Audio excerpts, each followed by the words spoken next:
खुलुमबाय गोजोन फुंबिलि बयनिसिमबो नोंथांमोनखौ आंनि चेनेलाव गासैखौबो बरायनाय बावहरग्रोनाय थाबाय आसा खालामो नोंथांमोना खौरांखौ नायनानै मोजां मोनगोन।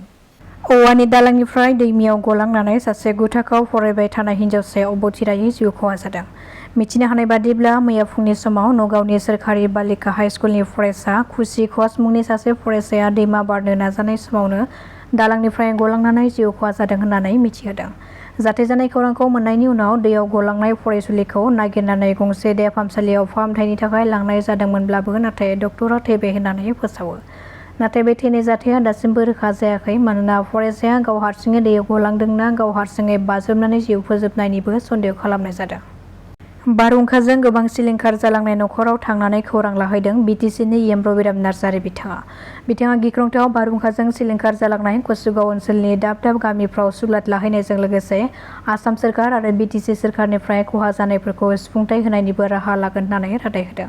बेराफारसेथिं एम प्रकाश बसुमतारी बिथाङाबो कक्राझार जिल्ला 8 नं दतमा बियाबनि गोबां बर' गामिफ्रा बारहुंखाजों सिलिंखार जानांनाय न'फोरखौ लुफिननो थाखाय गोरिब सुबुंफोरनो थिं बायनानै होनायखौ नुनो मोननाय जादों। बेबादि अलखदनि समाव बिटिसि सोरखारनिफ्राय गोरिब सुबुंफोरनो मदद होनायखौ लानानै साबायखर बावहरदों गोरिब नखरनि सुबुंफोरा। गसाइगावनि श्रीरामपुराव पुलिसनि सिग्रोमनायाव गंसे ट्राक गारिनिफ्राय गोबां बिबांनि आयेन बेरेखायै गुबुन हादोरनिफ्राय लाबोनाय सिगारेटफोरखौ बोखांनो हादों। पुलिसआ ट्राकखौ लाखिनानै सिग्रोमनाय समाव खमैबो 1 कौटि रांनि गुबुन हादोरनिफ्राय लाबोनाय सिगारेटखौ हमनो हादों।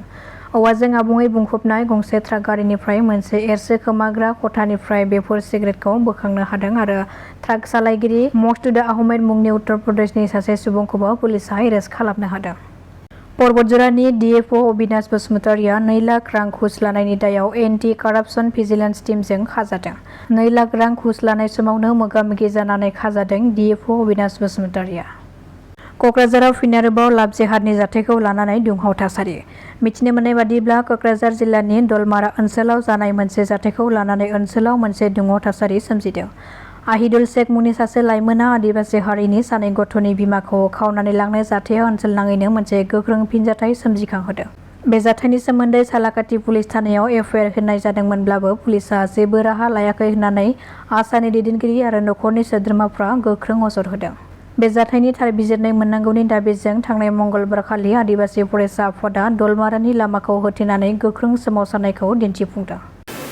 एमएलए हिसाबै प्रथमे उत्तीर्ण হয় তাৰে পিছত মন্ত্ৰীটো পিছতহে ইয়াত মানে দলৰ আমাৰ হাইকমাণ্ডে ঠিক কৰে যে কাক দিলে চৰকাৰখন ভালকৈ চলিব অসমখন ভালকৈ চলিব সেইটো কথা আমাৰ দলীয় নেতৃত্বত তাত থাকে দিলেতো নিশ্চয় ভাল হ'ব কাৰণ আমি চৰকাৰৰ দলৰ লগত অংশীদাৰ হিচাপে আছো এনডিএ গতিকে এনডিএ হিচাপে দিলে বেয়া নহয় ভাল হ'ব।